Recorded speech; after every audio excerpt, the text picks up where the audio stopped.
네, 이제 벌써 이렇게 요한계시록 말씀을 많이 우리가 봤고요. 이제 벌써 이렇게 후반부로 이렇게 넘어가고 있습니다. 그래서 오늘 이제 영적 전쟁에 관련된 내용을 하고 다음 주에 이제 모든 적들의 세력들이 어떻게 무너지는가라고 하는 부분 하고, 그런 다음에 새 하늘과 새 땅, 새 예루살렘 이야기를 하면서 세 번밖에 남지 않았고 오늘 마침 이제 두 번만 남게 됩니다. 오늘은 특별히 영적 전투라고 하는 부분, 우리 12장부터 14장에 나와 있는 내용들을 같이 살펴보려고 하는데요. 보면은 4가지 정도, 5가지 정도 이야기를 같이 하게 될 것 같습니다. 용과 교회라고 하는 것, 그래서 우리가 12장에 있는 내용을 보고요. 13장에 가면은 두 짐승과 교회의 내용이 나오고요. 또 13장에 보면 666의 표에 대한 내용이 나오는데 이게 굉장히 좀 관심이 많기 때문에 이 부분 다시 한번 정리를 해보고요. 그런 다음에 두 추수에 대한 내용이 14장에 나옵니다. 그래서 이 두 추수, 그래서 이쪽에 있는 하나님의 백성의 추수와 이쪽에 있는 이 불신 세상을 향한 추수가 어떻게 끝나는지를 가지고 14장까지의 내용을 같이 한번 살펴보겠습니다. 우리가 계시록을 읽으면서 중요한 태도를 좀 정리한 게 있습니다. 계시록은 절대로 두려운 책이 아니다라고 하는 관점으로 읽어야 한다는 것이었죠. 그리고 계시록을 읽으시면서 이것을 소망의 책으로, 위로받아야 될 책으로, 우리가 어려운 가운데 있는데 어려운 가운데 있는 우리를 향해서 또 한번 힘을 내보자라고 하는 책으로 읽어야 된다라고 말씀을 드렸습니다.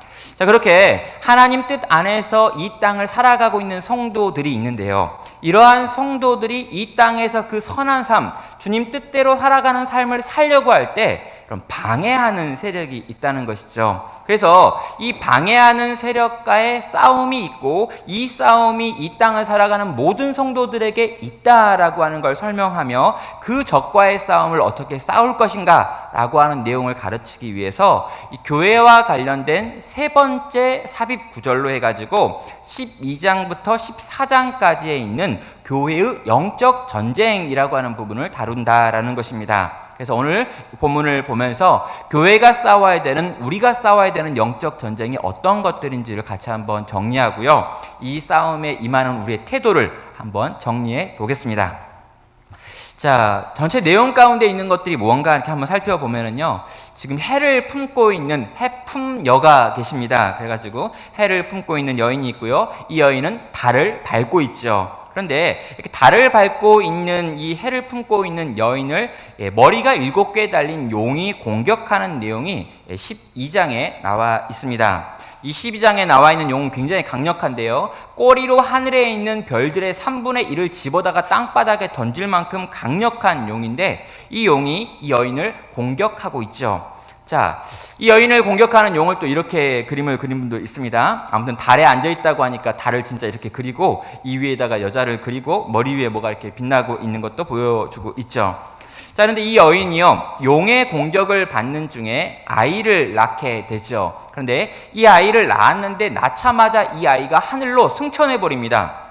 뭔가 이 아이가 태어나면 뭔가 문제가 해결될 줄 알았는데 막상 이 아이는 태어나자마자 하늘로 높이 올라가 버리고 여자만 혼자 남게 되어지는 내용이 나와 있습니다. 그리고 이 여자가 어떤 핍박을 당하는지에 대해서 나오는데요. 그렇게 핍박을 당하기 전에 먼저 과거로 한참 돌아가가지고 용과 미가엘이라고 하는 이 천사장과의 이 싸움의 내용이 나오고요. 용을 따르고 있는 다른 천사들과 이 미가엘을 따르고 있는 천사와의 하늘 전쟁이 있었고 이 전쟁에서 미가엘이 이기고 용이 추락한다라고 하는 내용이 나와 있습니다. 현대적인 그림 외에도요, 이렇게 중세시대를 그렸던 사람들도 이 장면을 이런 식으로 미가엘 천사가 용을 찌르는 것으로, 그리고 용이 지는 것으로 그리고 있고요. 또 이런 식의 벽화나 그림들도 볼 수가 있습니다. 날개를 달고 있는 여인을 용이 공격하고 있고 이 여인이 공격당하고 있는 듯한 모습의 그림들을 곳곳에서 찾아볼 수 있다는 거죠. 자, 이렇게 땅으로 내려와 가지고 이 여자를 공격하려고 하는 이 용이 있고요. 이 용의 공격을 피해 가지고 여인은 날아가 버립니다. 그럼 날아갈 때 어떻게 날아가냐고요? 독수리 날개가 갑자기 나타나 가지고 여인의 등에 달려 가지고 이 여인이 하늘을 날아 가지고 광야에 숨게 되죠. 자, 지금 이 요한계시록의 스토리를 지금 머리에 남으라고 이 그림을 그려드린 겁니다. 실제로 이런 일이 있었다라고 하는 게 아니라 머릿속에 12장을 이렇게 사진으로 찍어서 넣는 거예요. 자, 그런데 이 그림을 보다 보면 여러분 어떤 느낌이래요? 이 그림과 많이 비슷한 그림 기억나나요? 미국에 가면 자유의 여신이라고 하는 여신이 등장을 하는데 그분과 굉장히 유사한 그림으로 그려져 있습니다. 그래가지고요, 이러한 이 요한계시록에 있는 내용을 보면서 봐라, 독수리 날개다. 독수리가 뭘 상징하느냐? 미국이다. 그래가지고요, 미국이 이스라엘을 보호하고 있고 이스라엘이라고 하는 이것들을 미국에 옮겨다 주고 보호하고 방어한다라고 하는 내용으로 마지막 때 일어날 아마겟돈 전쟁에 대한 설명들을 하는 분들도 종종 계십니다. 그러나 그렇게 이해하면 안 되고요, 나중에 이 독수리 날개가 어디 구약에 등장하는 것인지 같이 한번 또 살펴보겠습니다. 아무튼 독수리 날개로 말미암아 이 여인은 이 용의 세력부터 피해가지고 광야에 들어가게 되고요, 광야에서 하나님의 보호하심을 받게 됩니다. 그런데요, 이 용이요 끝까지 쫓아와요. 어디까지 쫓아오느냐? 광야까지 쫓아와가지고 그 7개의 입에서 물을 막 쏟아냅니다. 그래가지고 이 여인을 공격하는데, 이 여인이 이 공격 앞에서 어떻게 피하느냐? 실제로 땅이 입을 벌려가지고 이 물을 모두 다 먹어버리므로 이 여인을 보호하는 사건이 광야에서 일어나지요. 자, 그렇게 광야에서 아무리 노력을 해도 우리가 이 여인을 공격할 수 없다라고 하는 걸 깨달은 이 용이요, 더 이상은 이 여인을 내가 직접 공격할 수 없겠다라고 생각을 하고요, 바닷가로 가게 돼서 바다에서 모래사장 위에 딱 섭니다. 그리고 모래사장에서 큰 소리로 바다에서 올라온 짐승을 부르죠. 그랬더니 이 부름을 받고 바다에서 짐승 한 마리가 올라오고, 이 바다에서 올라온 짐승이 또 하나님의 백성들을 공격하고요, 그런 다음에 나로 좀 부족한가 그래가지고 땅에서 올라오는 짐승을 불러내는 이야기가 이제 13장에 있는 내용인 것입니다. 지금 머릿속에 다 그려지죠? 12장에 뭐가 있고 13장에 뭐가 있고, 집에서 분명 읽어 오셨기 때문에 다 지금 생각날 거라고 생각해요. 자, 웃는 분들 2분 계셨는데 꼭 읽어 오세요, 다음번엔. 자, 이렇게 가끔 체크를 하고 있어요. 자, 그렇게 바다에서 올라온 짐승이 오고, 그런 다음에 바다에서 올라온 짐승으로 하면 땅에서 또 한 마리의 짐승이 올라옵니다. 자, 왜 이 3마리인가라고 하는 질문을 던질 수 있어요. 근데요, 이 마귀의 특징이 뭐냐면 하나님과 굉장히 비슷해 보이고 싶은 게 마귀의 특징이죠. 그래서 이 용은 뭐냐면 마부, 마부, 그냥 지어서 하는 말이에요. 그리고 바다에서 올라온 짐승은 마자, 그리고 이 땅에서 올라온 짐승은 마령이라고 생각해가지고 성부와 성자와 성령의 삼위일체라고 하는 걸 여기에 있는 이 마귀도 흉내내고 있는 거예요. 그래서 정말 하나님인 것처럼 등장하고 하나님인 것처럼 일하고 있는 마귀의 모습들을 볼 수 있는 것이 여기 12장과 13장에 나와 있는 이 마귀의 모습이죠. 자, 그리고 이렇게 이제 땅에서 올라온 짐승이 하는 여러 가지 사람들을 미혹하고 우상을 세우고 하는 일들이 쭉 등장을 하다가 우리가 좋아하는 666의 표에 대한 내용이 나오고 있습니다. 이 땅에서 올라오는 짐승이 사람들의 손과 이마에 이 표를 받게 하겠다라고 이야기를 하고 있고요, 이 표를 받지 못하는 자는 매매를 할 수 없다라고 하는 것으로 우리가 알고 있는 12장에 있는 내용이 13장에 있는 내용이 끝나고 있죠. 이렇게 13장의 내용이 끝난 다음에요, 14장으로 넘어가면은 허다한 무리들이 다시금 등장을 하고 있고요, 이 허다한 무리 맨 앞에 뭐가 등장하냐면 백마를 탄 우리 예수님이 등장을 해가지고 이제는 이 전쟁을 끝내겠다라고 하는 걸 보여주고 있습니다. 그리고 인자 같은 이가 날카로운 낫을 들고 와가지고 이 땅에 있는 백성들을 추수한다라고 하는 내용이 나오고요, 또 하늘에 있는 천사들을 향해서도 또 추수할 것을 명령해가지고 2가지 종류의 추수의 장면이 나오는 것으로 14장에 있는 내용이 마무리되고 있습니다. 자, 이제 12장부터 14장까지의 내용을 간략하게 그림으로 정리를 했습니다. 이제 본격적으로 이 안에 있는 어떤 내용들이 있는지를 같이 살펴보겠습니다. 먼저 용과 교회라고 하면서 12장에 있는 내용을 보면은요, 여기는 가장 큰 사건이 뭐냐면 한 여인이 등장한다는 것, 그리고 이 여인이 아기를 낳는다는 것, 그리고 용이 계속해서 이 여자와 아기를 공격하고 없애버리려고 노력하다가 실패한다라고 하는 내용이 12장 전체의 내용이죠. 자, 먼저 용이 도전하고 있습니다. 여기에 나와 있는 묘사들 하나씩 살펴보면은요, 먼저 여자에 대한 내용이 나오는데 해를 옷으로 해 입고 있습니다. 해가 옷이에요. 굉장히 특이한 옷을 입고 있고요, 발 아래 달이 있다라고도 표현하고 있습니다. 그럼 굉장히 큰 여자죠. 해로 옷을 입고 있고 달을 밟고 있는 여자, 굉장히 이제 큰 여자인 것 같습니다. 거기다가 머리에는요 12개의 별이 박힌 면류관까지 쓰고 있는 여자 하나가 등장하고 있습니다. 이 여자가 누군지 무엇인지에 대해서는 나중에 생각을 해보겠습니다. 그리고 이 여자가요 아기를 낳는데 이 아기가요 장차 철장으로 만국을 다스릴 남자라고 설명이 되고 있어요. 아기가 딱 태어났는데 태어난 이 아기를 보면서 부르는 이름이 뭐냐면 나중에 이 쇠몽둥이를 들고 만국을 다스릴 남자가 바로 이놈이다 라고 이렇게 얘기하고 있는 거죠. 근데 그러면 우리가 생각을 하는 거잖아요. 이 아기가 장차 만국을 막대기로 다스리는 왕이라면 거기서 자라는 이야기가 나오고 커가지고 장년이 돼가지고 막대기를 들고 막 싸우는 장면이 나와야 되는데 그런 이야기가 전혀 나오지 않고요 곧바로 하늘로 승천해버리는 이야기가 나와 있어요. 이게 왠지는 나중에 살펴보겠습니다. 그리고 용이 등장하는데요. 이 용은 머리가 7개가 달렸고요. 그 7개의 머리에 각각의 면류관을 쓰고 있습니다. 또 10개의 뿔을 각각의 머리 가운데 가지고 있기 때문에 70개의 뿔을 가지고 있는 거죠. 또 꼬리가 있는데 이 꼬리가 얼마나 강력합니까? 하늘에 있는 별들의 3분의 1을 집어다가 땅바닥에 집어 던지는 능력도 가지고 있는 용이 한 마리가 등장을 했습니다. 여러분 10뿔이 아니라 70개의 뿔을 갖고 있다. 굉장히 이 용이 강력하다는 거죠. 머리가 7개인 것도 굉장히 셀 것 같은데 머리에 뿔이 또 각각 10개씩 달려가지고 70개의 뿔이 있어요. 찔리면 얼마나 아플까? 거기다 꼬리가 얼마나 힘이 세길래 하늘에 있는 별들을 땅에 집어 던지는 능력이 있을까라고 하면서 이 용의 모습을 우리가 마음속에 그려보는데요. 이 용의 모습을 마음속에 그리면서 우리는 한 가지만 정리하면 됩니다. 용은 아주 강력한 어떤 존재로 지금 그려지고 있는 거죠. 자, 용이 무슨 일을 하고 있고 여기 나와 있는 것들이 어떤 일들을 하고 있는지를 살펴보면은요 각각이 가지고 있는 상징들이 무엇인지 알 수 있습니다. 여기 나오는 여자는요 교회를 의미하고 아기는 예수님을 의미하며 용은 사탄을 의미합니다. 먼저 왜 이 여자가 교회이냐라고 물어보면은요 여러분 아기와 여자의 관계를 좀 살펴볼 필요가 있습니다. 여기 보면 아기가 만국을 철창으로 다스리는 존재였어요. 다시 말하면 온 땅을 통치하시고 다스리시는 예수님이다라고 하는 것을 우리가 이 아기의 이 설명을 통해서 볼 수 있습니다. 그런데 이 아기를 낳는 존재가 뭐냐? 여자다라고 이야기하고 있다는 거죠.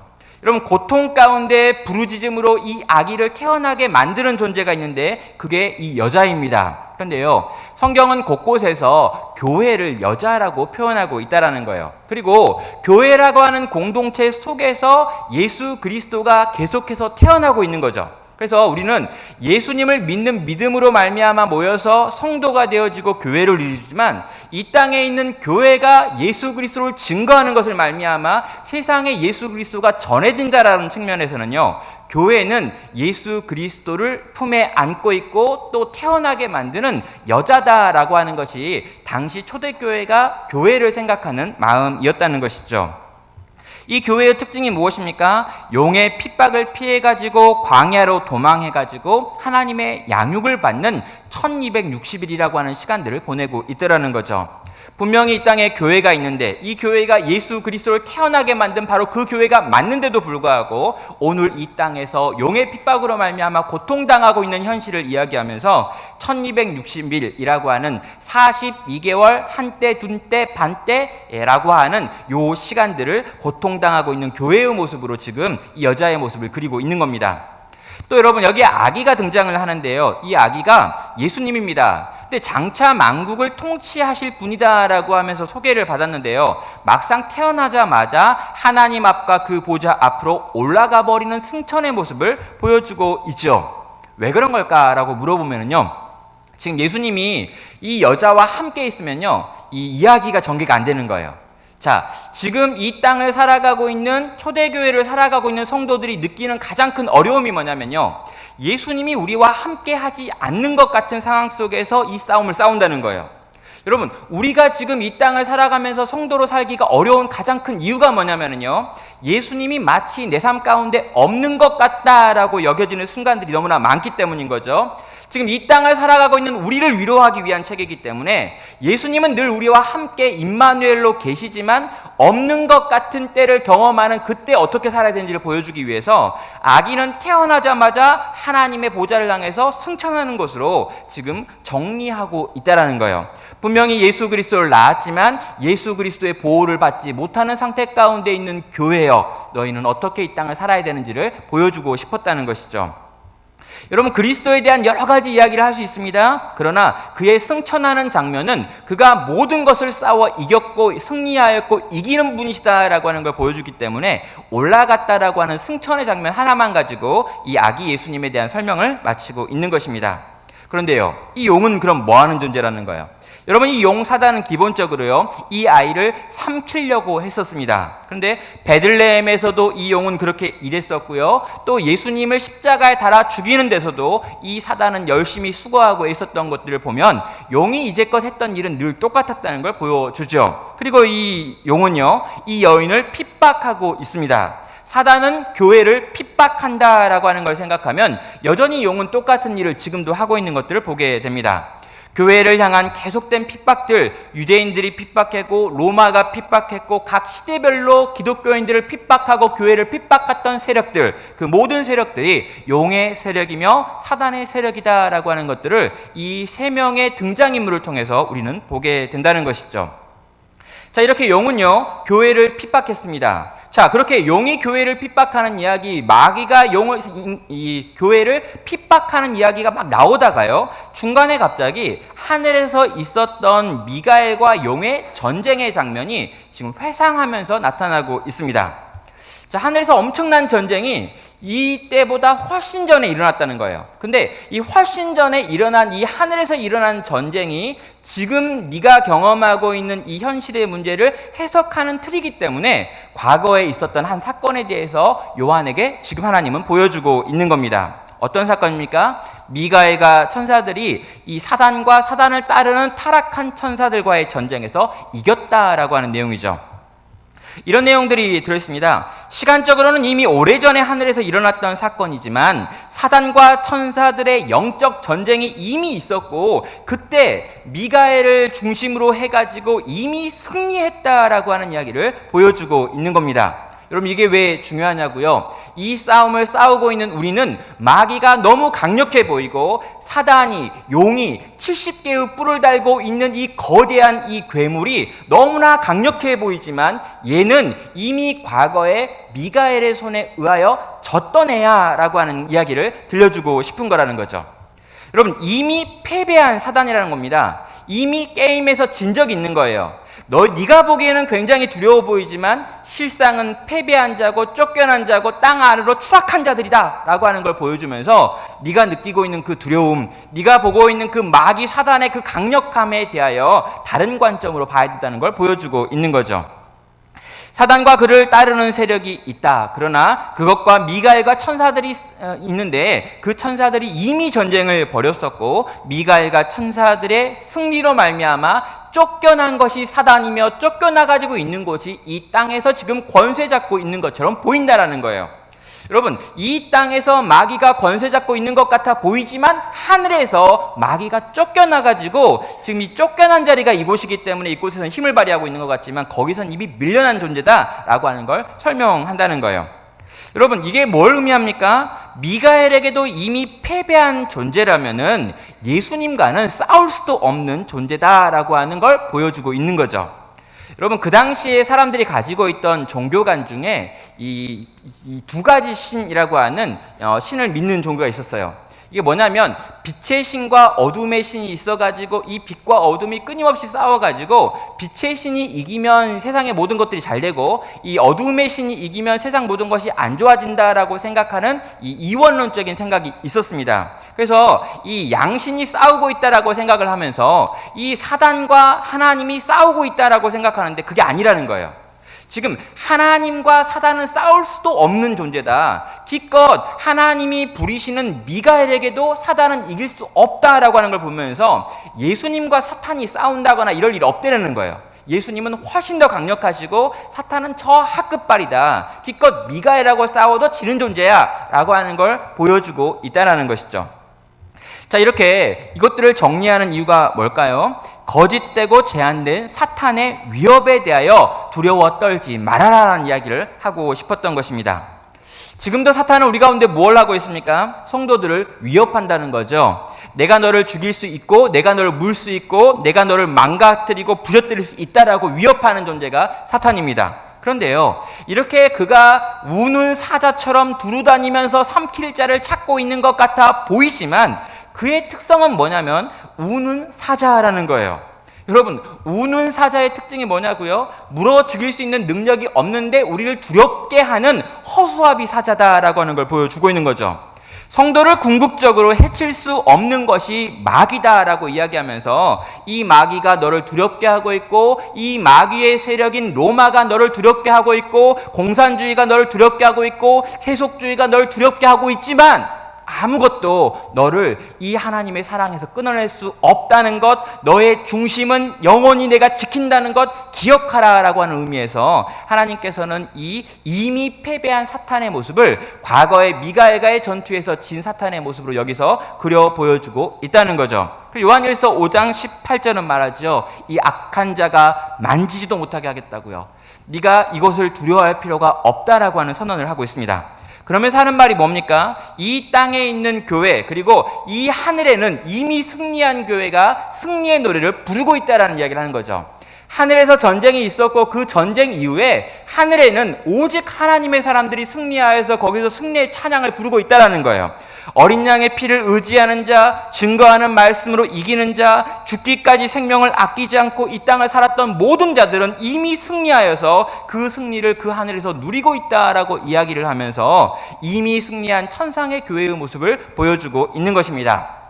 자, 여러분, 이렇게 천상에 있는 교회를 보여주는 이유 뭘까요? 이 땅에 있는 교회를 향해서 천상에 있는 교회의 승리의 장면을 보여주면서 너희도 이렇게 이길 수 있다라는 걸 보여주는 거예요.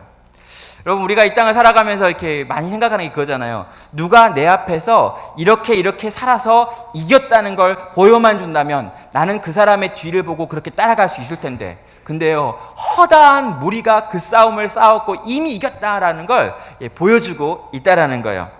너희 지상교회도 우리가 싸우고 있는 이 싸움의 방식으로 싸운다면 기필코 이 마귀에게서 이길 수 있을 거야 라고 하는 말을 하면서 지금 우리 가운데 이 땅에서의 믿음의 선한 싸움을 끝까지 싸워낼 것, 앞으로 내가 설명하는 이 용과 용의 세력과의 싸움에서 포기하지 말고 끝까지 달려갈 것에 대해서 가르치고 권고하려고 이 하늘에 있는 전쟁의 이야기를 들려주고 있는 것입니다. 여러분, 천상에 있는 이 천상의 증언이요, 지상교회 성도들에게 어떤 유익을 줄까라고 물어보면 한 두 가지 정도로 정리할 수 있는 것 같습니다. 그리스도의 이미 하신 승리와 사탄의 패배에 대해서 반드시 기억하라라고 말하고 있는 것이죠. 그리고요, 또 무엇이 있을까요? 지상에 있는 교회가 사탄과의 영적인 전쟁에서 승리할 수 있는 비결이 있는데 그 비결을 살짝 알려줄게 라고 하면서 지금 그 비결을 전수하고 있는 것입니다. 핵심적인 게 뭘까요? 세상에서는 너희가 환난을 당하라, 담대하라, 내가 세상을 이겼노라 라고 하는 요한복음 16장에 나와 있는 예수님께서 하셨던 그 말씀이 계시록에 있는 요 표현을 통해 가지고 우리 가운데 제시된다는 것입니다. 세상에서는 너희가 잠시 잠깐 환난을 당할 것이다. 그러나 담대하라, 쫄지 말아라 라고 이야기하는 거예요. 그러면서 담대히 너희 앞에 있는 선한 싸움을 싸울 수 있는데 그 싸움을 싸우면 반드시 이길 거다. 왜? 내가 세상을 이겼기 때문에 라고 말하면서 지금 앞으로 있을 이 영적인 전쟁에 대한 설명을 하기 전에 이 싸움이 이미 이긴 싸움이니까 너무 두려워하면서 이 용과 바다에서 올라온 짐승과 땅에서 올라온 짐승에 대해서 생각할 필요 없다라고 예방주사를 놔주고 있는 겁니다. 자, 예방주사 잘 맞으셨죠? 뒤에 아무리 무시무시한 애가 나와도 놀라지 않는 거예요. 막 뿔이 70개 달린 애가 와가지고 어흥 해도 놀라지 않는 거예요. 지금 걔는 우는 사자예요. 여러분, 우는 사자의 특징이 뭘까요? 짖는 개죠. 여러분, 개는요 막 짖는 그 개는 무섭지 않다 뭐 이런 말이 있어요. 진짜 무서운 개는 아무 말 없이 그냥 물어버립니다. 그럼 남겨진 용이요 발악을 합니다. 왜 용이 발악을 하냐고요? 자기가 있는 힘껏 물을 다 먹어가지고 물을 확 뱉어가지고요 이 여자를 잠기우려고 하려고 했더니 잠기우지도 못하게 할 뿐 아니라 땅이 입을 벌려가지고 모든 물을 먹어버렸고요 이 여자가 독수리 날개를 타고 또 날고 날아가 버렸단 말이에요. 그러니까 야, 도무지 나는 이 여자를 잡을 만한 능력이 없구나 라고 생각을 하고 이 용은 마지막 어떻게 할까 고민한 끝에 발악을 하기 시작합니다. 어떤 발악을 하고 있냐면요, 이 여자를 한번 공격했다 실패하면서 새로운 종류의 공격을 준비하는 거죠. 어떻게 실패했는가라고 물으면 세 가지 정도로 정리할 수 있습니다. 큰 독수리 날개를 받아가지고 자기 곳으로 날아가 버렸다라고 하면서 여자의 도망가는 것을 보여주고 있는데, 큰 독수리 날개라고 하는 표현이요, 이 스가랴서 5장 9절에 가면은요, 이 독수리는 아니지만 큰 날개를 받아가지고 예바에 있는 여인이 날아가는 장면이 나와 있습니다. 그러니까 스가랴 5장 9절에 나와 있는 표현을 조금 바꿔가지고 계시록에 있는 이 교회를 설명하고 있는 거고요. 이 기간이 이 땅에서 고통당하는 기간을 정리하면서 1260일을 이야기하는데, 한 때와 두 때와 반 때, 3년 반 42개월 1260일이라고 하는 날짜를 이야기하는 이유는 뭐냐면, 이 기간이 영원한 것이 아니라는 거예요. 용이 힘을 가지고 이 여인을 공격하는 기간이 정해져 있고, 이 3년 반이라고 하는 기간 동안에는 굉장히 큰 어려움이 있지만 이것이 영원하지 않는다라고 하는 이야기를 하면서 조금만 버티고 견디면 된다라는 이야기를 하는 거예요. 제가 이 본문에 대해서 예전에 설교를 하셨던 어떤 분의 설교문을 이렇게 찾다 보니까, 그분이요, 너무 이게 설교를 잘하는 예화가 하나 있었어요. 뭐냐면, 이분이 그 설교를 할 때 군 생활이 3년 반이었대요. 그래가지고 아무리 군대가 힘들어도 3년 반이 지나면 전역하지 않느냐 이러면서 이 부분을 딱 설명하는데, 그때 그렇게 큰 은혜가 있었던 것 같아요, 그 당시에는. 요즘 이제 군 생활이 뭐 20 몇 개월이 돼가지고 이 설교가 거의 이제 은혜가 안 되겠죠. 그러나 여러분, 3년 반은 긴 시간입니다. 어려운 시간입니다. 그것 동안 고통을 받으면 굉장히 어렵고 힘든 시간이기도 하죠. 그런데요, 막상 또 3년 반은요, 견뎌볼 만한 시간이기도 하고 참으면 참을 만한 시간이기도 하다는 거예요. 이 시간이 큰 어려움의 시간이고 고난의 시간이고 환난의 시간이기도 하지만, 생각을 좀 바꿔봐라. 영원한 시간에 비하면, 1000년 동안 왕노릇할 것에 비하면 지금 이 고생하는 3년 반은 견딜만 하지 않니? 라고 말하면서 교회가 당하는 어려움과 환난의 때에 이 제한된 시간들에 대해서 시한이 제한되어 있다, 곧 끝날 거야 라고 하는 이야기를 하면서 이 시간을 이야기해 주는 거죠. 용의 입에서 물이 나오고요, 그 나온 물을 땅이 여자를 도와가지고 삼켜버림으로 이 여자를 보호하는 내용들이 나와 있는 것입니다. 이제 결과가 무엇입니까? 용은 교회를 공격했으나 그 교회를 무너뜨리는데 실패하고 좌절하게 되었다라는 것이죠.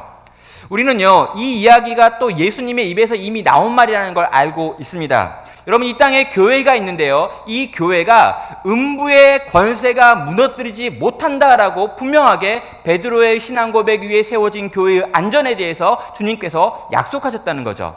주님이요, 이 땅에 있는 온전한 신앙 고백을 하는 교회라고 하는 공간을요, 지키겠다고 말했다는 거예요. 내가 너희를 지킬 건데 음부의 권세, 마귀의 권세가 결단코 허물어뜨리지 못하는 것으로 보호하시겠다고 약속을 하셨기 때문에, 여기에 있는 이 여자, 교회 자체를 상징하고 있는 이 여자는요, 이 사단을 상징하고 있는 용의 모든 공격으로부터 안전할 수밖에 없었던 것입니다. 자, 그러면요, 이 용이요, 이렇게 교회를 핍박하려고 했는데 교회가 무너지지 않으니까 포기해야 하는데요, 용의 특징이 뭐냐면 포기하지 않는다라는 것이죠. 용이요, 마지막에 해도 안 되겠다고 생각하니까 교회 자체, 이 여자 자체를 공격하는 것에 대해서는 포기해요. 그리고 뭘 생각합니까? 이 여자 안에 포함되어 있는 가장 중요한 것이 뭘까? 바로 개교회라고 불려지는 성도들이었죠. 그래서요, 교회 자체, 교회의 본질에 대한 공격은 내가 이길 수가 없겠구나. 그러니 교회에 속해 있는 구성원인 성도 한 사람 한 사람들을 공격해야겠다라고 하는 공격의 방향이 조금 더 구체화되어 가지고 각각의 사람들, 또 각각의 교회들이라고 하는 것으로 바뀌게 됩니다. 여러분, 성도를 향한 공격이 어떻게 나타나고 있습니까? 세 가지죠. 여자의 남은 후손들, 하나님의 계명을 지키는 자들, 예수의 증거를 가진 자들이라고 하는 이 땅을 살아가고 있는 모든 성도들을 향해서 내가 공격하기를 결단을 하고요, 용이 이 성도와 싸우기 위하여 바다 모래 위에 서가지고 불러내는 짐승이 있는데, 그 짐승이 바다에서 올라오는 짐승이라는 것입니다. 정리하면 이렇게 몇 가지로 적용할 수 있을 것 같습니다. 여러분, 이 용에 대해서 한번 생각을 하면요, 이 용, 사단이요, 가지고 있는 전략이 늘 똑같았다라는 걸 기억할 필요가 있습니다. 여러분, 용의 전략을 보면은요, 먼 처음에요, 예수 그리스도를 어떻게 해서건 간에 먹어버리려고 하고 있습니다. 공격해서 없애버리려고 하는 거죠. 여러분, 복음을 듣지 못하게 하고 예수에 대해 말하지 못하게 만드는 거예요.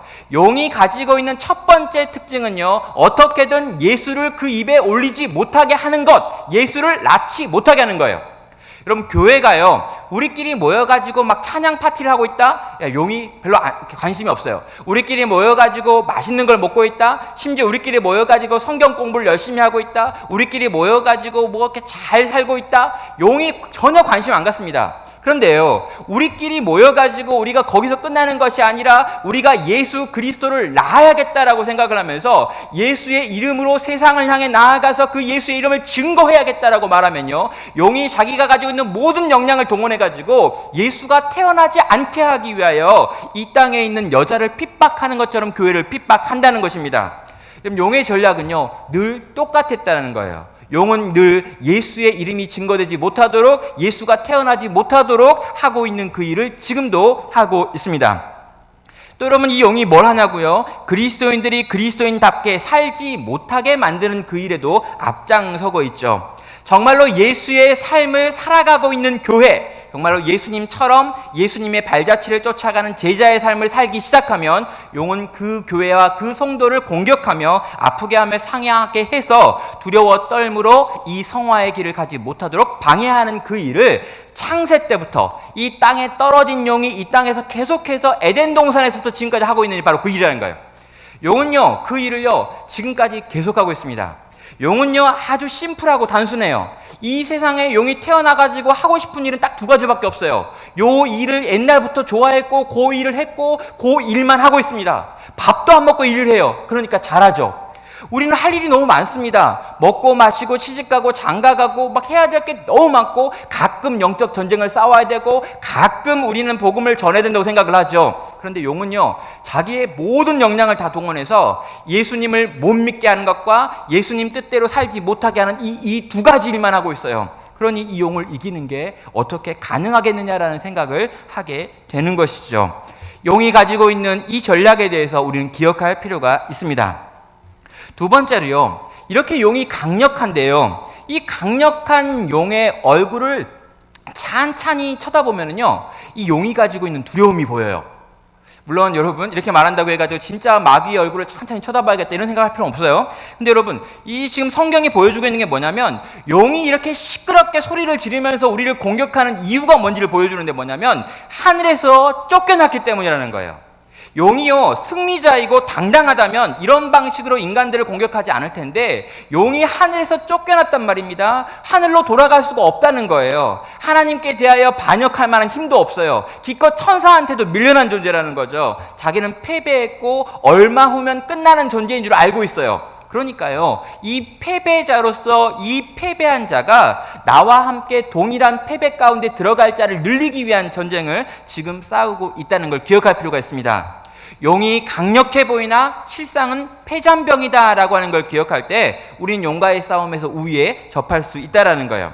그리고요, 교회에는요, 천상에서 이미 일어난 승리를 바라보면서 이 땅에서의 영적 전투를 계속 싸우는 존재들이구나 라고 하는 생각을 하면서 이 용을 바라보고 이 용이 불러들이는 악한 존재들을 생각하며 영적인 전투를 싸워야 한다라는 것입니다. 여러분, 이미 승리했어요. 이미 승리했고 승리할 것인데요, 지금 우리는 전쟁 가운데 있다는 거예요. 그래서 이 전쟁을 싸우면서 힘들고 어려울 수 있습니다. 그러나 결국에 이길 것이니까 이길 것을 생각하면서 우리에게 있는 나머지 전쟁을 싸워내면 된다라고 하는 것, 이게 11장에 있는 내용을 정리하면서 12장에 있는 내용을 정리하면서 보게 되는 내용인 것이죠. 자, 이제 13장으로 넘어갑니다. 여러분, 13장에 넘어가면은요, 이제 두 짐승이 등장을 하는데, 여러분, 바다에서 올라오는 짐승과 땅에서 올라오는 짐승이 이 용의 부름을 받고 반응하여서 올라오고 있죠. 먼저 바다 짐승을 살펴보고 땅에서 올라온 짐승을 살펴보겠습니다. 그럼 바다 짐승은 이렇게 등장을 하죠. 먼저 바다에서 등장을 하고 있는데요, 이 바다가요, 기본적으로 고대인들에게는 두려움과 공포의 대상이었고요, 또 유대인들의 생각 속에서는 악이 바다에서 올라온다라고 하는 생각이 있습니다. 나중에 새하늘과 새 땅에 대한 설명을 하는데 그 설명에는요, 바다가 다시 없다라고 하는 표현이 등장을 하면서 이 바다가 고대인들에게는 두려움과 공포의 대상이었다는 것 보여주고 있죠. 그런데 이 바다에서요, 짐승 하나가 기어 올라옵니다. 이 바다 짐승에 대한 묘사들을 살펴보면은요, 몇 가지로 이렇게 좀 정리할 필요가 있는데요. 먼저 뿔이 또 10개가 있고요. 머리가 7개가 있고요. 뿔에는 10개의 면류관이 있습니다. 그리고 이 면류관에는요, 하나님을 모욕하는 이름들이 쫙 기록이 되어 있죠. 그리고 이 바다에서 올라온 짐승의 이 겉모양을 보니까요, 표범의 얼굴을 가지고 있는데 발은 곰발바닥이에요. 거기다가 입은 사자의 입을 가지고 있습니다. 여러분, 섞어놓으면 어떤 그림이 될까요? 굉장히 이상한 그림이 되죠. 곰발바닥을 갖고 있는 사자의 입을 가진 표범의 몸과 얼굴을 가지고 있어요. 자, 이게요, 이런 동물이 진짜 나타날 거다라고 생각하지 말라고 그랬죠. 이런 그림이 보여주고 있는 상징이 뭘까요? 얼마나 포악한지, 곰의 힘, 이 사자의 입의 악력, 그리고 표범의 그 표독함, 이런 것들이 섞여 있는 아주 강력하고 두려운 존재라고 하는 것으로 묘사하고 있다는 것입니다. 거기다가 용이요, 이렇게 올라오는 바다 짐승에게 자신의 능력과 보좌와 큰 권세를 주면서 네가 이 땅에 있는 하나님의 백성들, 그러니까 거대한 이 땅에 있는 보편교회에 속해 있는 모든 성도들을 공격해야 된다라고 하는 이 권세를 주고 있다는 것입니다.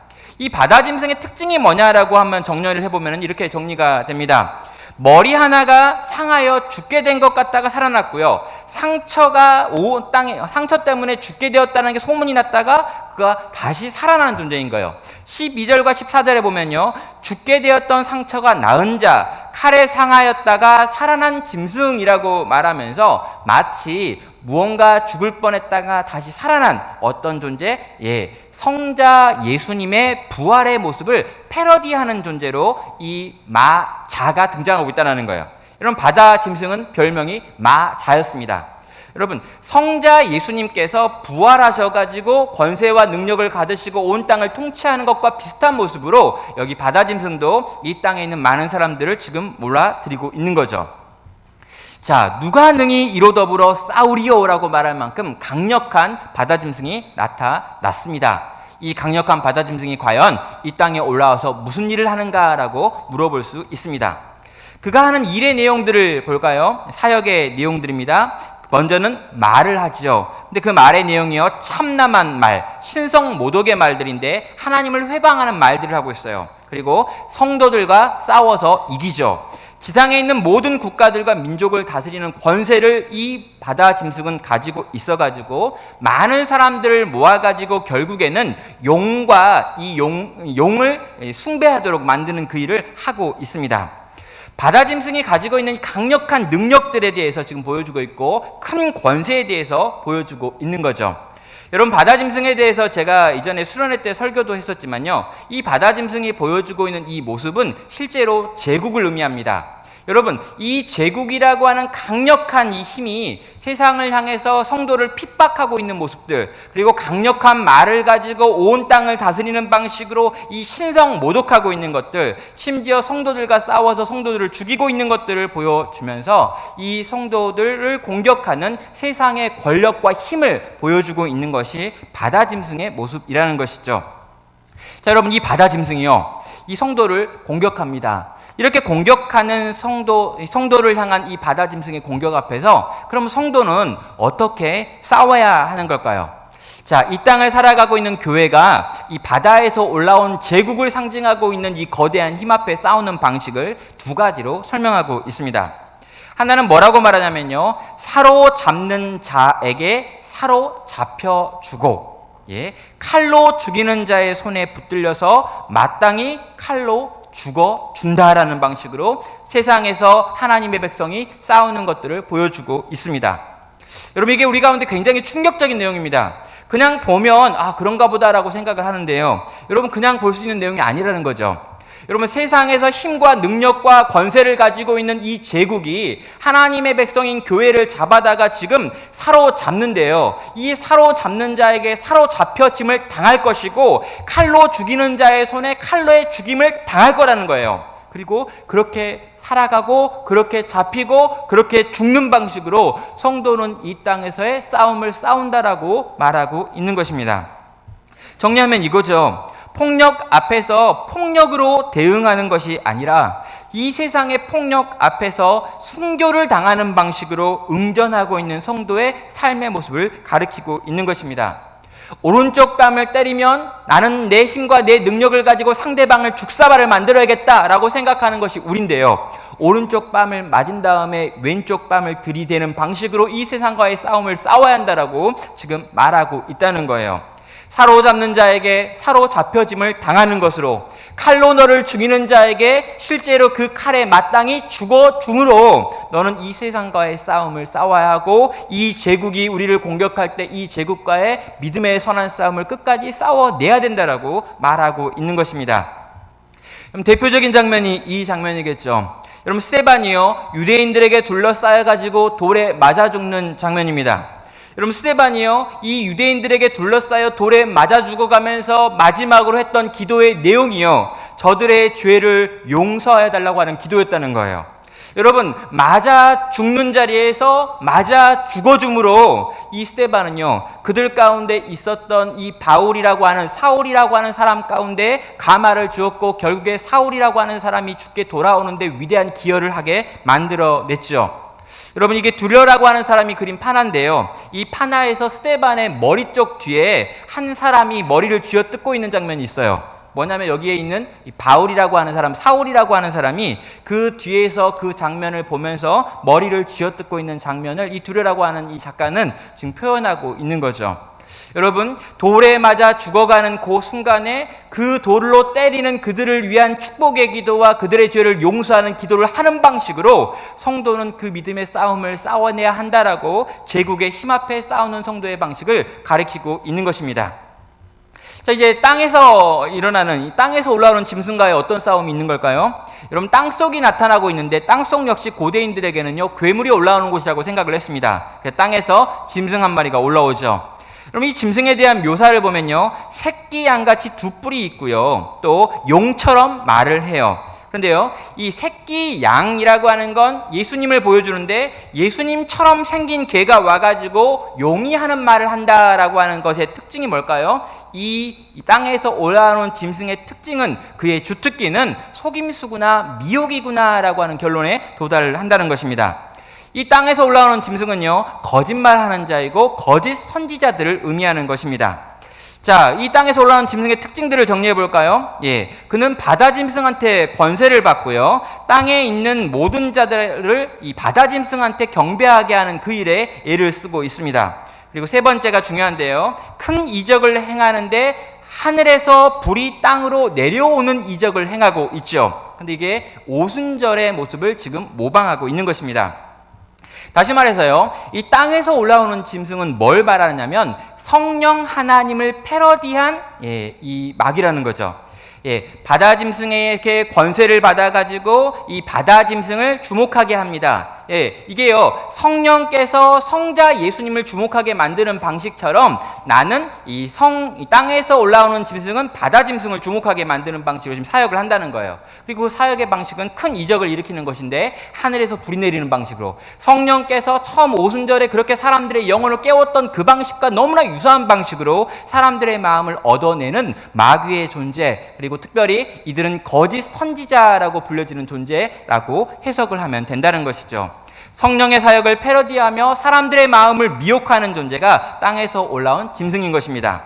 자, 이 짐승이 이 땅에서 무슨 일을 하는가라고 살펴봤더니요, 먼저 이적을 행해가지고 사람들의 마음을 미혹하고요, 두 번째, 바다 짐승을 위한 우상들을 만들게 하고요, 이 우상으로 말하고 움직이게 하는 이적들을 행하고 있습니다. 그리고 이 우상에게 절하지 않는 자들을 모두 죽여야 한다라고 말하고 있고요, 마지막에 우리가 잘 알고 있는 내용이 뭐냐면요, 모든 자들의 손과 이마에 표를 받게 해가지고 이것이 없는 자들은 매매하지 못하게 한다라고 하는 666의 표를 달아주는 일을 이 땅에 있는 짐승이 하고 있는 일입니다. 자, 이렇게 땅에서 올라오는 짐승, 이 짐승의 이 공격에 대해서 이 땅을 살아가고 있는 성도들은 어떻게 싸워야 하는가라고 물어볼 수 있죠. 성도의 싸움의 방식을 역시 두 개로 설명하고 있습니다. 하나는요, 표를 받지 말라는 거예요. 두 번째는요, 지혜로 짐승의 수를 세어보아야 한다라고 하는 말을 하고 있습니다. 그럼 이 두 말을 정리하면 어떻게 정리할 수 있습니까? 분별하라라고 하는 것이죠.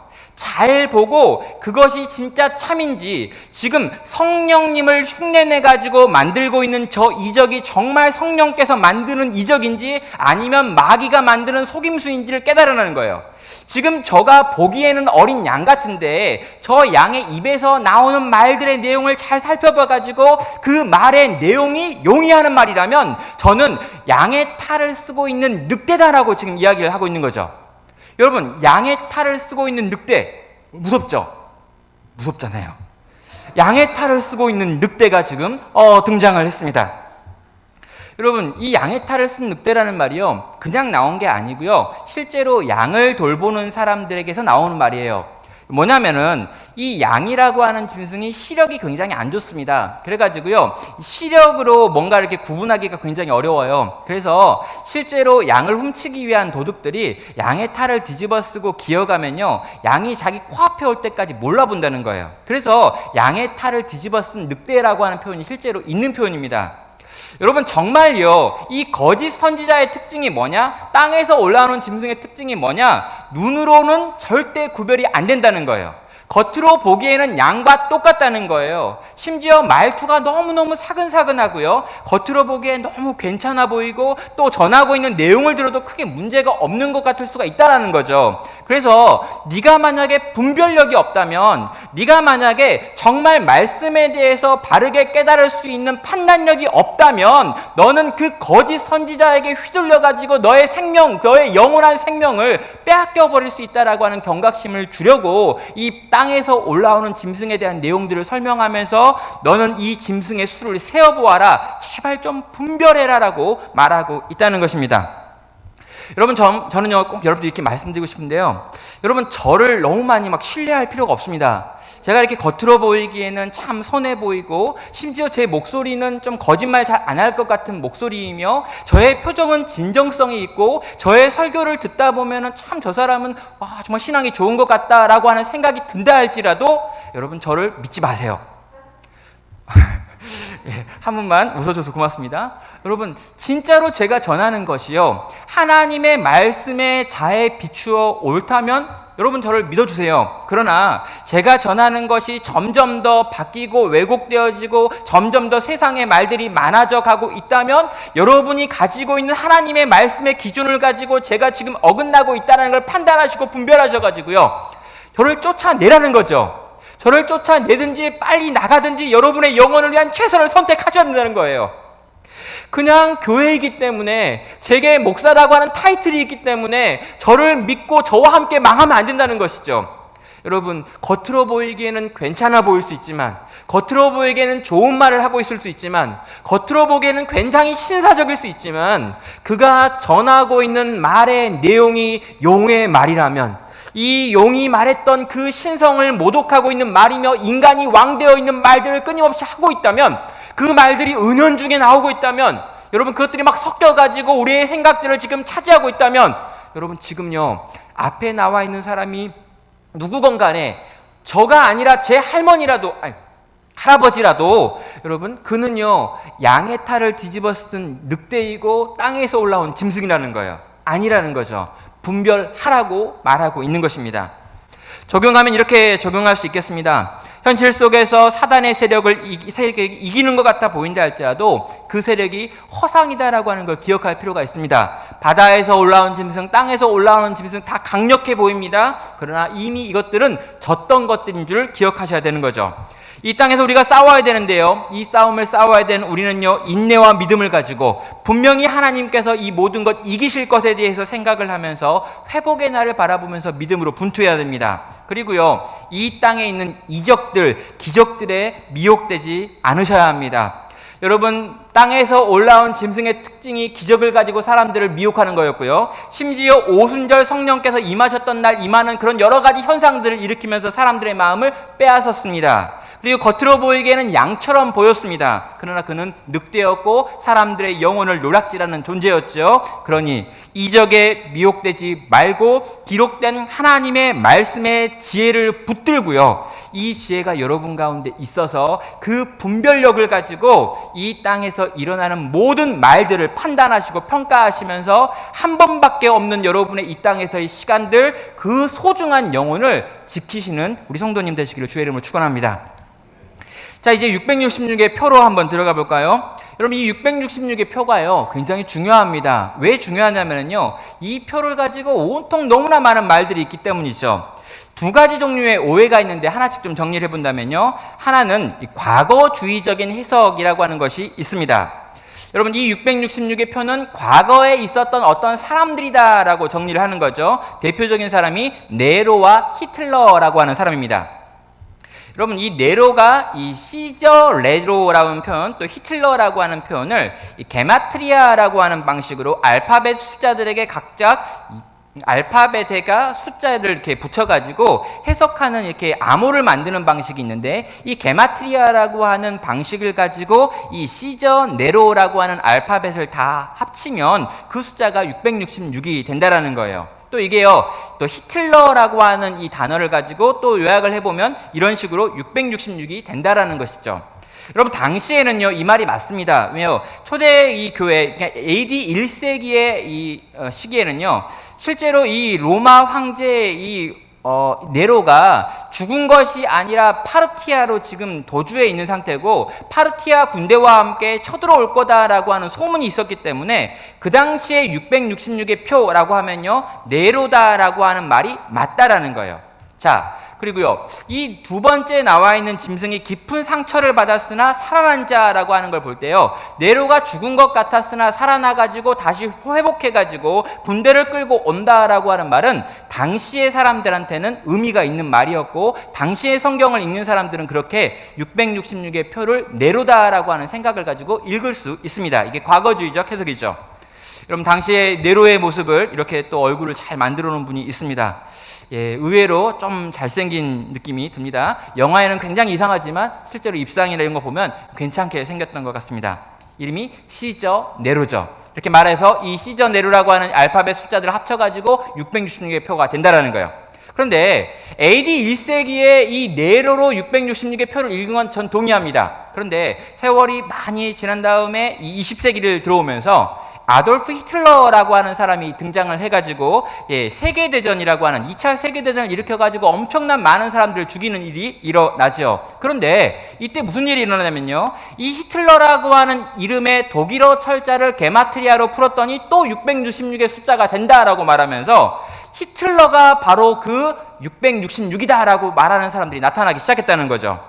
그러면서 고대 역사 속에서 나타나는 많은 사람들의 이름들을 다 풀어가지고 666이다라고 하는 사람들의 리스트를 쭉 만들기 시작했습니다.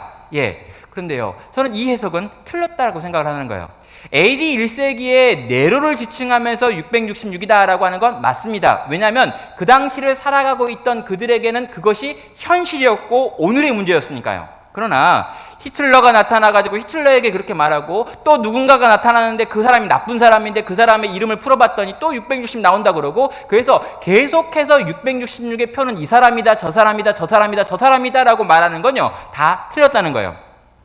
심지어 최근에 가장 인기 있는 666의 표가 뭐냐면요, 컴퓨터라고 하는 이 컴퓨터 영어 철자가 합치면 또 666이 나온다는 거예요. 이제는 사람이 아니라 컴퓨터, 그게 바로 666이다 라고 주장하는 분들이 최근에 열심히 또 사역하고 있는 분들입니다.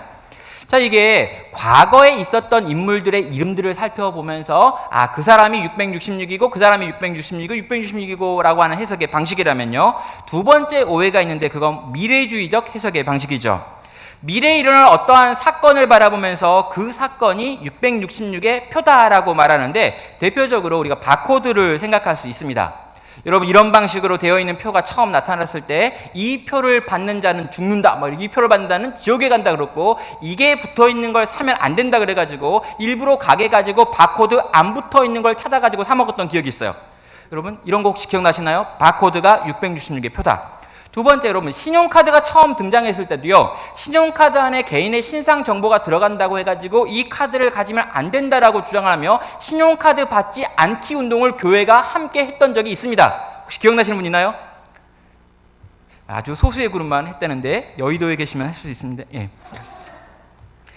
신용카드가 등장했죠. 그럼 이 최근에 유행하는 건 벨리칩이라고 하는 칩입니다. 한번 보여드릴게요. 이렇게 생겼습니다. 여러분, 벨리칩이라고 하는 마이크로칩과 축전지와 안테나와 케이스로 구성되어 있는 이 칩이 있는데, 이 칩을 사람의 몸 안에 집어넣어 가지고 사람에게 생체 신호를 통해 가지고 그 사람의 모든 정보를 기록하고, 이 기계 안에다가 모든 화폐도 기록하고 건강 정보도 기록하고 해가지고 사람의 몸 안에 넣어 가지고 사람이 받는 것, 이게 생체 칩 벨리칩인데, 이 칩이 바로 앞으로 나타나게 될 우리에게 있는 이 666의 표다라고 말하는 분들이 있고, 지금 열심히 그렇게 포교하고 가르치고 있는 내용들이 있죠. 예전에는 이런 방식으로 666의 표를 머리에 받는다, 이마에 받는다라고 그림을 보여주면서 저렇게 했는데, 요즘에 나와 있는 666의 표는 이 벨리칩입니다. 이 정도 크기밖에 되지 않죠. 거기다가 이게 쌀 2톨 정도밖에 크기가 되지 않아가지고 이 주사 바늘을 가지고 사람의 몸 안에다가 이렇게 집어 넣을 수 있게 되어 있습니다. 실제로 이건 상용화된 기술인데요. 어디에 지금 상용화가 되고 있냐면 이 애완동물들, 반려견이나 반려묘 있잖아요. 애들을 잃어버리는 경우가 나오니까 얘들을 잃어버리지 않기 위하여 애들의 피부 안에다가 집어넣어가지고 어디에 있는지 늘 찾을 수 있도록 만들기 위해서 이런 방식으로 벨리칩을 사용하고 있습니다. 이 666의 표가 이 벨리칩이다라고 하는 종류의 유인물들이 계속해서 나오고 있는데요. 이런 방식으로 계속해서 많은 유인물들이 나와가지고 지금 돌아다니고 있어가지고 제가 찍어봤고요. 또 이렇게 돌아다니면서 직접, 이전에는 예수, 천국, 불신, 지옥만 전하셨던 순수하셨던 분들이 요즘은 오른손이나 이마에 666의 칩을 받으면 영원 불지옥 이렇게 해가지고 새로운 방식의 전도를 하고 계십니다. 저는요, 예수 천국이라는 말은 이해가 되고요, 불신 지옥이라는 말은 이해가 되지만 벨리칩을 받으면 지옥이라는 말은 이해가 안 됩니다.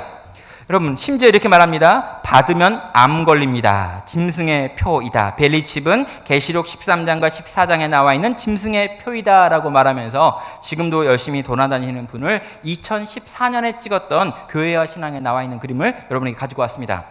여러분, 이 벨리칩이 666의 표다라고 하는 말이 너무나 많이 나왔기 때문에요, 저희가 속해 있는 합동측이라고 하는 이 교단에서는 이 2014년도에 벨리칩이 666의 표다라고 주장하는 것은 이단이다라고 규정을 했고요, 거기에 대해서 더 이상 말하는 사람은 우리 교단 목사는 아닙니다.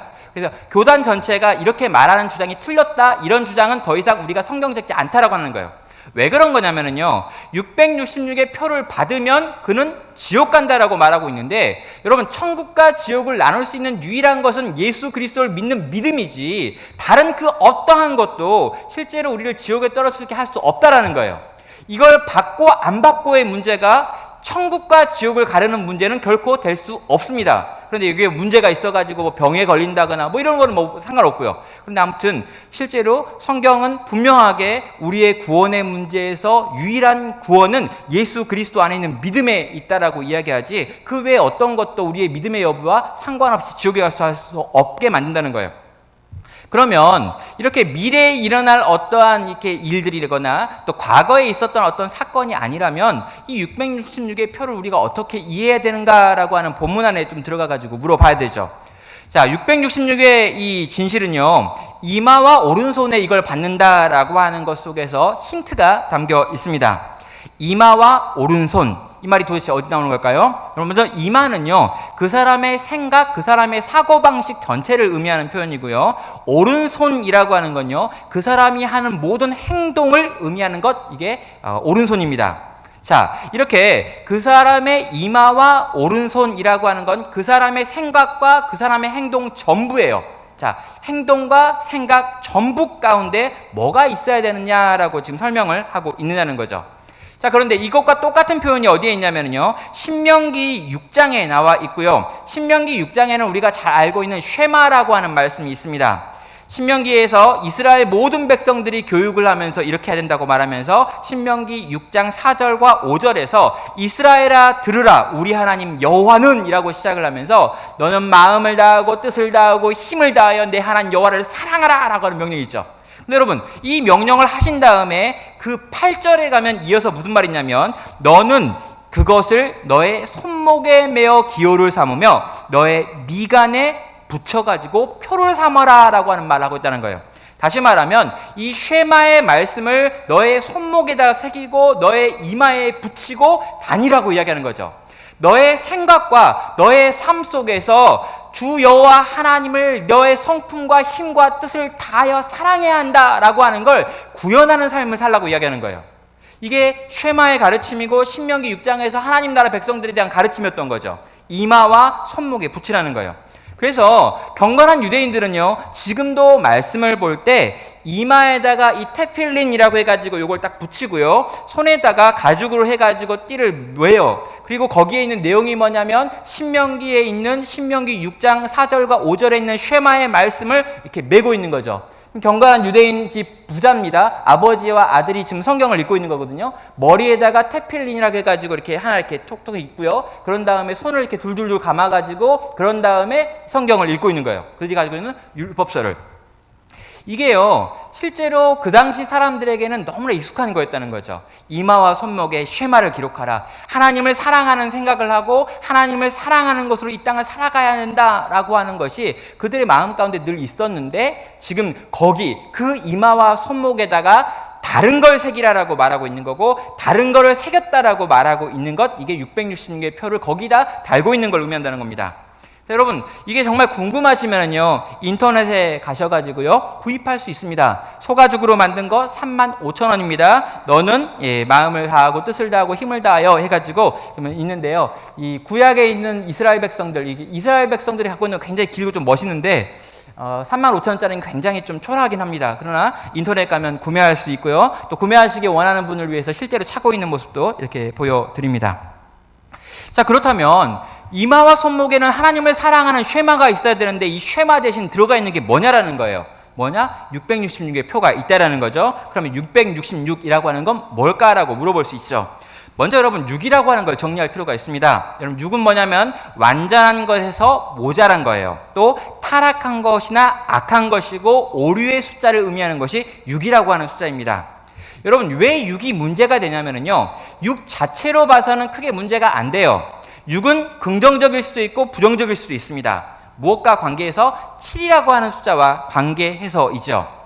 여러분, 7이라고 하는 숫자는요, 완전한 것, 충만한 것, 하나님의 숫자를 의미하는 것이 7이에요. 그리고 이 7이라고 하는 것이 3개가 모여 있으면 3개가 있다라고 하는 건 신성을 의미하는 것이며 영적인 것을 의미합니다. 그래서 계시록 전체에서는 끊임없이 7이라고 하는 숫자와 3이라고 하는 숫자가 반복되어 나타나고 있는데요. 그래서 777이라고 하면 굉장히 좋은 수인 거죠. 그러니까 정말 하나님이 이 땅에 충만한 것, 삼위일체 하나님께서 우리 가운데 가득한 것, 이게 777이에요. 그래서 옛날에 이게 빠진거 같은 걸 이렇게 잡아 당기면 777이 나오면 돈 많이 나오고 뭐 이런 게 있었던 것도 여기에 이제 배어경이 있는 거죠. 그런데 이렇게 7이 있어야 되는 그 자리에 뭐가 있냐면 6이 있다라는 거죠. 7과 비슷한데 아니에요. 자세히 봐야 7이 아니구나 알 수 있어요. 그런데 얘가 신성을 가지고 있는 거죠. 그래서 이게 3개가 뭉쳐 있는 거죠. 666이라고 부르는 숫자가 있는 겁니다. 숫자 6을 3번 반복하면서 불완전한 것이 삼위일체적으로 배열되어져 있는 모습, 이게 바로 신성 모독인 거예요. 하나님이 아닌데 하나님의 자리에 앉아 있는 것, 이게 신성 모독인 거죠.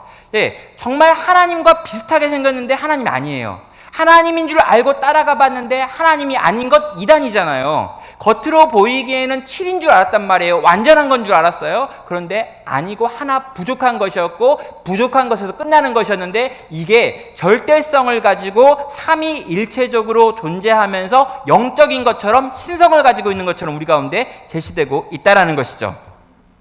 자, 그래서요, 666의 표를 받는다라고 하는 말은 그럼 이렇게 정리할 수 있는 거죠. 하나는요, 세상의 신에 몰두되어 있는 우리의 모든 영역들이 666의 표로 지금 물들어 있는 것들이고요. 또 하나님의 자리를 빼앗으려는 모든 황제가 상징하는 것들이 우리를 지배하고 있다면 그건 역시 우리는요, 지금 매여 있고 붙들려 있는 것들을 의미한다는 것입니다.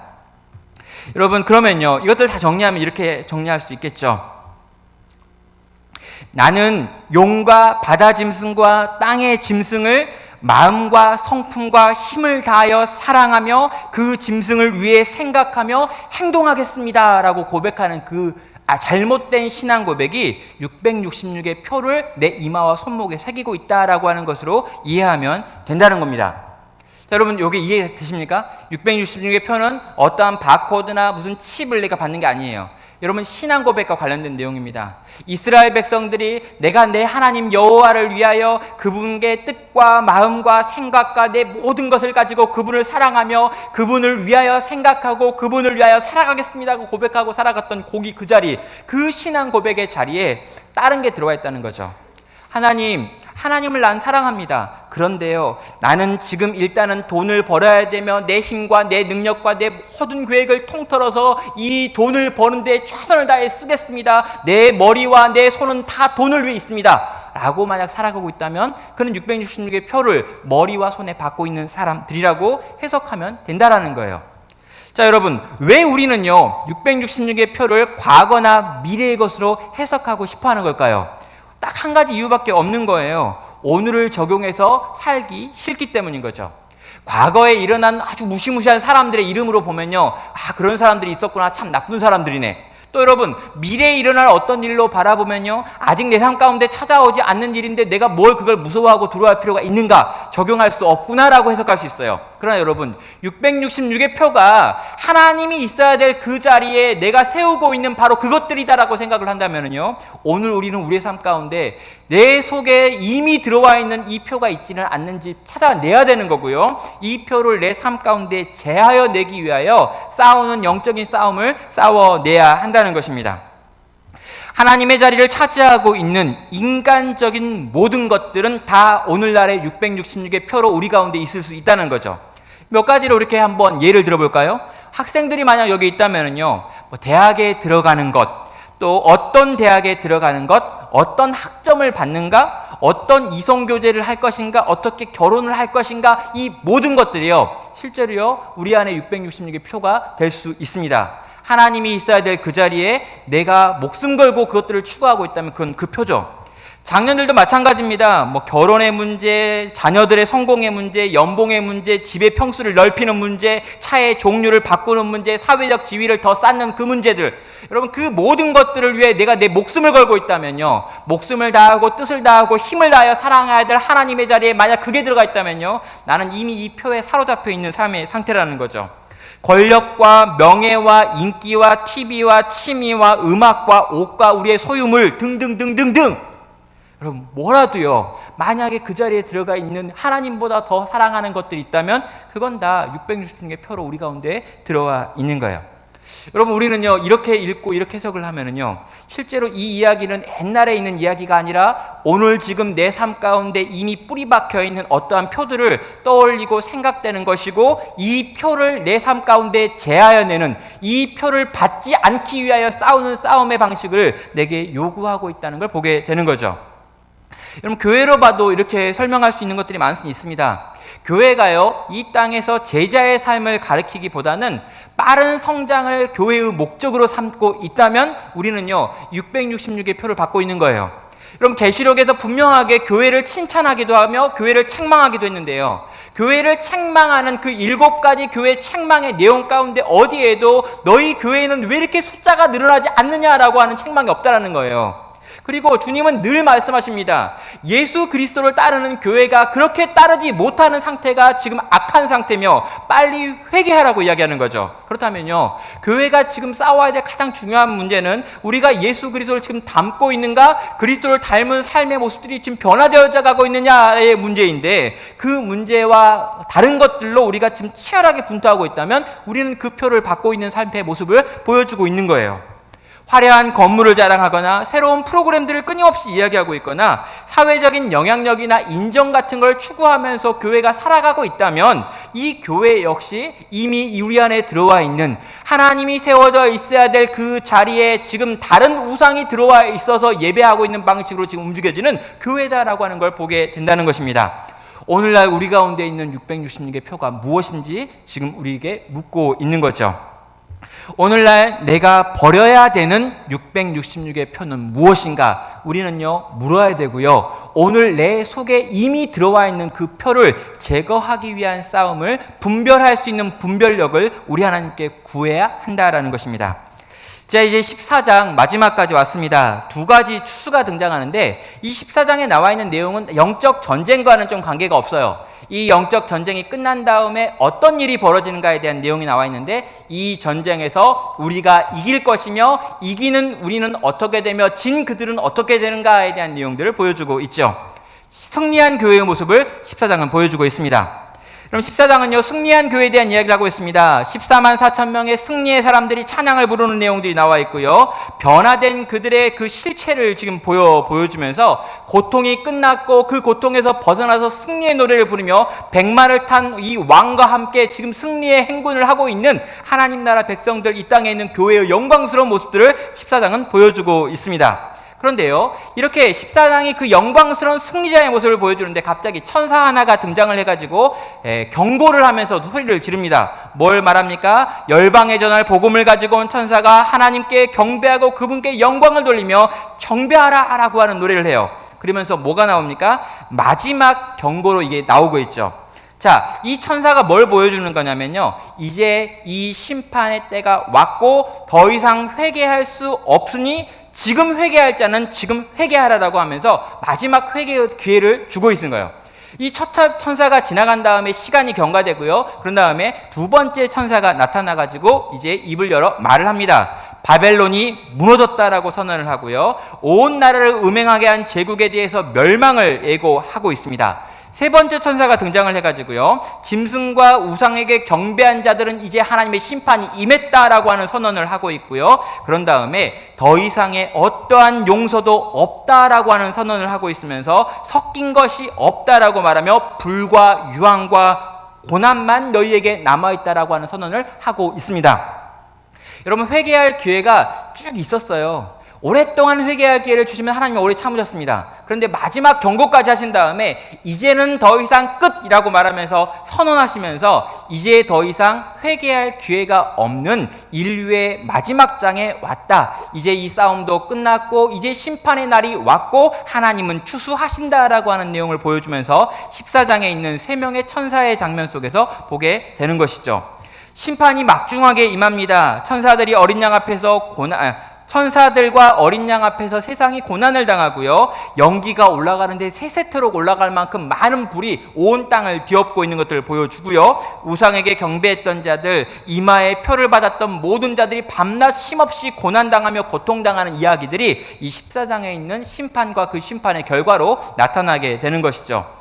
여러분, 여기에 두 가지 추수의 장면이 등장을 합니다. 날카로운 낫을 들고 있는 머리에 면류관을 쓰신 백발의 어떤 이가 오셔가지고 추수를 하고요. 또 불신자에 대해서는 하늘에 있는 천사들을 보내가지고 이 땅에 있는 많은 것들을 추수하고 있습니다. 여러분, 이 그림이 좀 잘못된 그림입니다. 이 그림에 뭐가 잘못됐냐면 이 불신자의 추수에서 천사들이 낫을 가지고 추수하고 있는 건 밀이 아니라 포도원이어야 되는데 지금 포도를 그려야 될 타이밍에 이 그림을 잘못 그려가지고 밀이나 보리를 그려놓은 것 같아요. 요 그림은 여러분의 기억 속에서 지워주세요. 자, 밑에 포도를 그리셔야 됩니다. 예, 정리합니다. 심판이 집행되어지는데요, 심판이 이렇게 집행되고 있습니다. 두 종류의 추수가 마지막 때에 나타날 것이다. 하나는 알곡에 대한 추수고 다른 하나는 포도주 틀을 밟는 추수다라고 이야기합니다. 날카로운 낫을 든 인자가 와가지고요, 알곡들을 거두어 들인다고 이야기해요.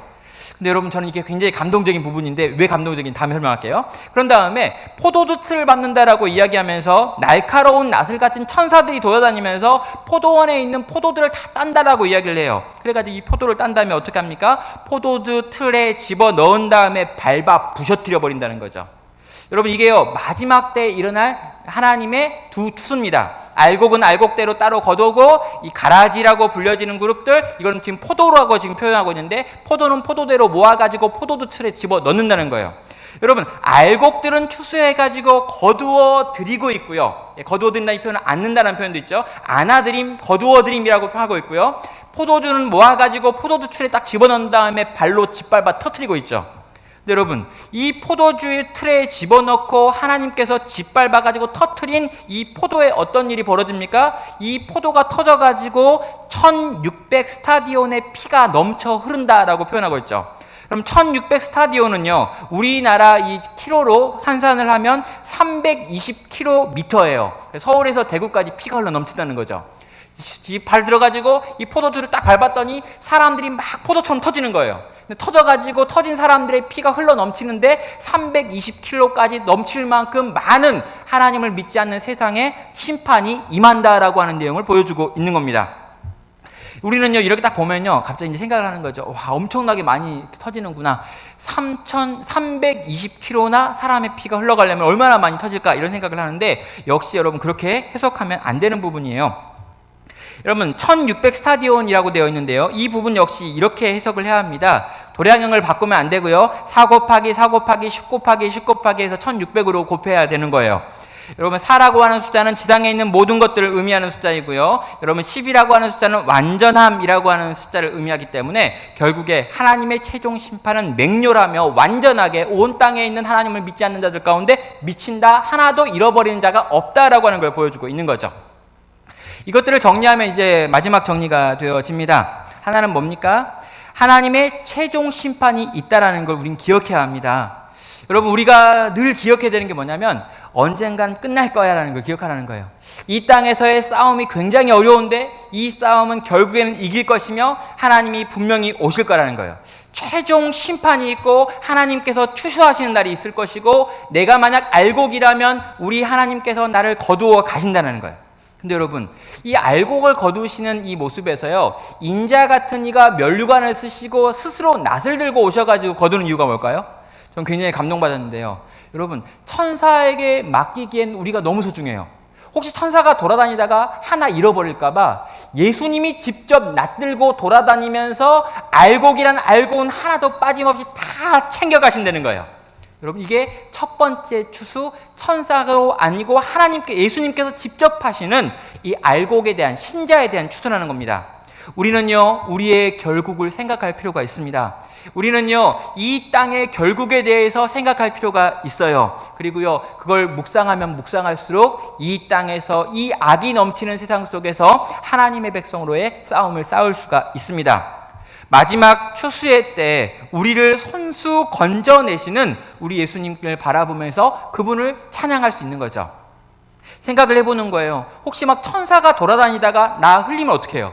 천사가 약간 눈이 안 좋은 천사가 있다거나, 또 천사끼리 겹쳐가지고 이 관할 구역이 겹쳐가지고 경계에 있다가 너 해가지고 서로 이렇게 책임해가지고 넘어가면 어떡해요? 안 그런다는 거예요. 예수님이 직접 낫들고 오셔가지고요, 다 찾아내는 거예요. 여러분, 그때에는요, 나는 지옥 갈 사람이 아닌데 지옥 왔네요, 이럴 수 없어요. 왜요? 천사를 시켜서 하는 게 아니라 예수님이 직접 하나하나 얼굴 봐가면서, 이름 새겨가면서 자기 낫을 들고 와가지고 챙기는 거거든요.